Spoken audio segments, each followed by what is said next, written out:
Hello friends, स्वागत है आप सभी का जी के ट्रैक यूट्यूब चैनल में।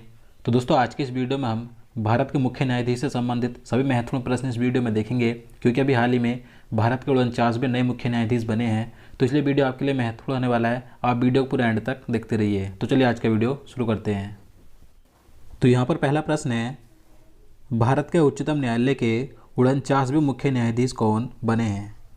तो देखिए, भारत के सुप्रीम कोर्ट के 49वें नंबर के मुख्य न्यायाधीश बने हैं जस्टिस उदय उमेश ललित। तो इसका आंसर बी हो जाएगा। जस्टिस उदय उमेश ललित ये भारत के सुप्रीम कोर्ट के 49वें मुख्य न्यायाधीश बने हैं। देखिए, ये 27 अगस्त 2022 को पद संभालेंगे, यानी कि 27 अगस्त 2022 को ये शपथ ग्रहण करेंगे। देखिए, जस्टिस उदय उमेश ललित का जन्म 9 नवंबर 1957 को महाराष्ट्र के सोलापुर में हुआ था। तो याद रखना है। इसके बाद क्वेश्चन नंबर 2 है, भारत के 49वें मुख्य न्यायाधीश जस्टिस उदय उमेश ललित ने किसका स्थान लिया है? अब देखिए, बात करें भारत के जो 49वें मुख्य न्यायाधीश बने हैं जस्टिस उदय उमेश ललित, तो इन्होंने किसका स्थान लिया है, यानी कि इनसे पहले मुख्य न्यायाधीश कौन थे? तो इसका आंसर ए हो जाएगा, जस्टिस NB रमना।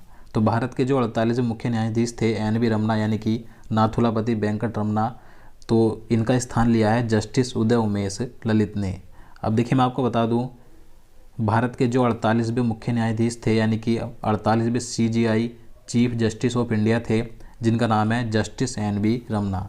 इनका कार्यकाल 24 अप्रैल 2021 से 26 अगस्त 2022 तक का था। अब इनके बाद 49वें नंबर के मुख्य न्यायाधीश बने हैं जस्टिस उदय उमेश ललित। इनका कार्यकाल 27 अगस्त 2022 से 8 नवंबर 2022 तक रहेगा। ये सिर्फ करीब 2.5 महीने ही मुख्य न्यायाधीश रहेंगे। अब देखिए, इनके बाद भारत के 50वें मुख्य न्यायाधीश का नाम भी तय हो गया है कि भारत के अगले 50वें मुख्य न्यायाधीश कौन बनेंगे। तो उनका नाम है जस्टिस DY चंद्रचूड़। इनका कार्यकाल 2 वर्ष का होगा। ये 9 नवंबर 2022 से 10 नवंबर 2024 तक भारत के मुख्य न्यायाधीश रहेंगे। तो यहाँ पर जो 3 नाम है, ये तीनों महत्वपूर्ण हैं, तीनों याद रखने हैं, 48वें और 49वें और इसके बाद 50वें भी। इसके बाद अगला क्वेश्चन देखते हैं। क्वेश्चन नंबर 3 है, भारतीय न्यायपालिका का अध्यक्ष कौन होता है? तो भारतीय न्यायपालिका के अध्यक्ष कौन होते हैं? भारत के मुख्य न्यायाधीश, यानी कि सुप्रीम कोर्ट के मुख्य न्यायाधीश। तो इसका आंसर डी हो जाएगा। इसके बाद अगला क्वेश्चन है, भारत के सर्वोच्च न्यायालय का गठन कब हुआ था? तो देखिए, भारत के सुप्रीम कोर्ट का गठन कब हुआ था? 26 जनवरी 1950 को। तो इसका आंसर ए हो जाएगा। देखिए, 26 जनवरी 1950 से पहले सर्वोच्च न्यायालय को भारत की संघीय अदालत के रूप में जाना जाता था। इसके बाद क्वेश्चन नंबर 5 है, भारत के उच्चतम न्यायालय के गठन का प्रावधान किस अनुच्छेद में किया गया है? तो इसका राइट आंसर ऑप्शन सी हो जाएगा, अनुच्छेद 124 में।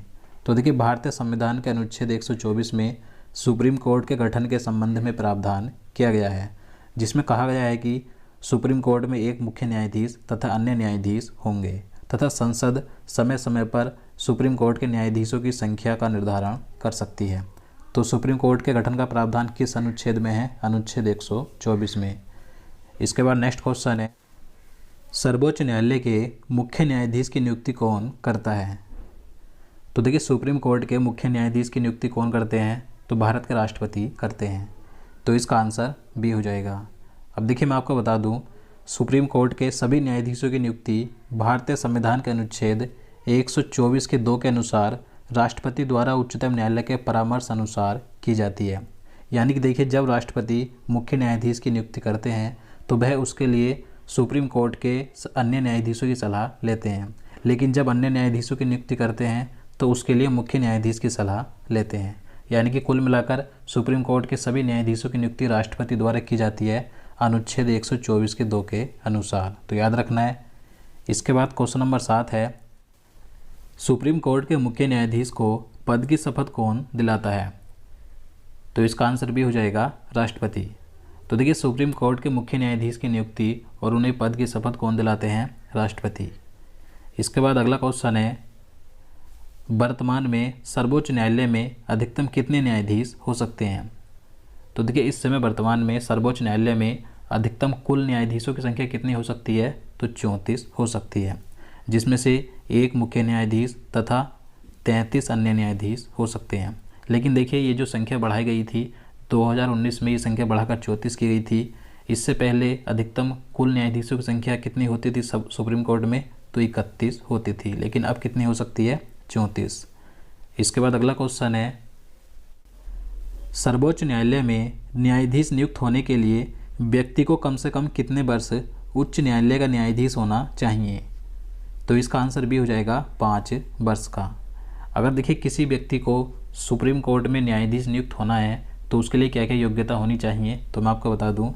तो सबसे पहले तो वह भारत का नागरिक हो और वह किसी उच्च न्यायालय में यानी कि हाई कोर्ट में लगातार कम से कम 5 वर्ष तक न्यायाधीश रह चुका हो, या फिर किसी उच्च न्यायालय में लगातार 10 वर्ष तक अधिवक्ता रह चुका हो। और देखिए वह व्यक्ति राष्ट्रपति की राय में एक प्रतिष्ठित विधि वेत्ता होना चाहिए। तो ये शर्तें होनी चाहिए, यानी कि ये योग्यता होनी चाहिए अगर किसी व्यक्ति को सुप्रीम कोर्ट का न्यायाधीश बनना है। इसके बाद अगला क्वेश्चन है, भारत के मुख्य न्यायाधीश कब तक पद पर रह सकता है? तो देखिए बात करें भारत के मुख्य न्यायाधीश का कार्यकाल कितने वर्ष का होता है, तो भारत के मुख्य न्यायाधीश का कार्यकाल नहीं होता है, सिर्फ वह 65 वर्ष की आयु तक ही मुख्य न्यायाधीश रह सकता है। तो इसका आंसर डी हो जाएगा। यानी कि देखिए सुप्रीम कोर्ट के जो मुख्य न्यायाधीश होते हैं, जब तक इनकी आयु 65 वर्ष पूरी नहीं हो जाती तब तक वह मुख्य न्यायाधीश के पद पर रह सकते हैं। और देखिए सुप्रीम कोर्ट के जो अन्य सभी न्यायाधीश होते हैं तो उनकी भी सेवानिवृत्ति की आयु 65 वर्ष ही होती है। तो याद रखना है, इससे पहले इन्हें संसद के द्वारा महाभियोग के द्वारा हटाया जा सकता है, जिसके बारे में आपको आगे बताऊंगा। तो इसके बाद अगला क्वेश्चन है, भारत के मुख्य न्यायाधीश का वर्तमान वेतन क्या है? तो देखिए भारत के सुप्रीम कोर्ट के मुख्य न्यायाधीश को वर्तमान में कितना वेतन दिया जाता है? तो इसका आंसर ये हो जाएगा 2,80,000 रुपये प्रति माह। इसके साथ इन्हें अन्य निर्धारित भत्ते भी मिलते हैं। तो 2,80,000 रुपये प्रति महीने मिलते हैं भारत के मुख्य न्यायाधीश को। इसके अलावा सुप्रीम कोर्ट के अन्य न्यायाधीशों को देखिए कितने रुपये मिलते हैं, तो 2.5 लाख रुपये प्रति महीने मिलते हैं। इसके बाद नेक्स्ट क्वेश्चन है, भारत का मुख्य न्यायाधीश अपना त्यागपत्र किसे देता है? तो इसका आंसर ये हो जाएगा भारत के राष्ट्रपति को।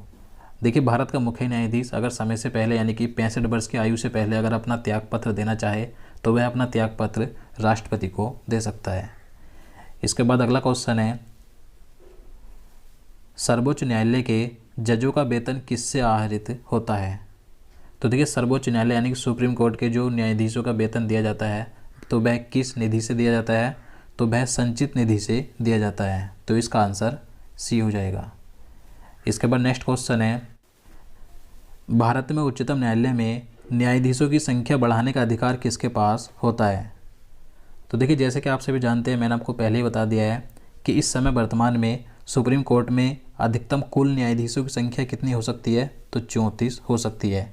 तो इस संख्या को घटाने या बढ़ाने का अधिकार किसके पास है? तो भारत की संसद के पास है। भारत की संसद ही इस संख्या को घटा या बढ़ा सकती है। तो इसका आंसर ए हो जाएगा।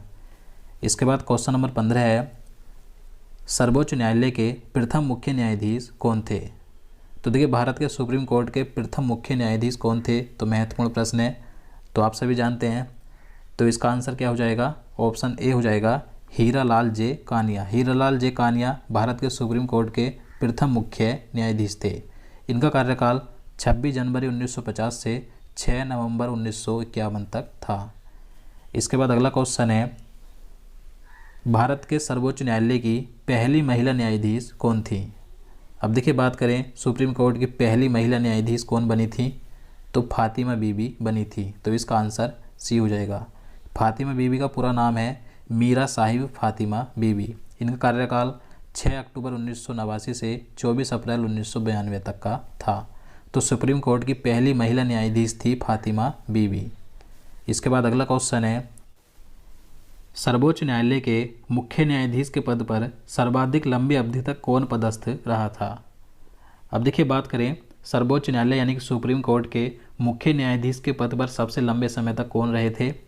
तो इसका आंसर डी हो जाएगा, Y B Chandrachud. Y B Chandrachud ये सुप्रीम कोर्ट के मुख्य न्यायाधीश थे जो लगातार 7 वर्षों तक सुप्रीम कोर्ट के मुख्य न्यायाधीश रहे थे।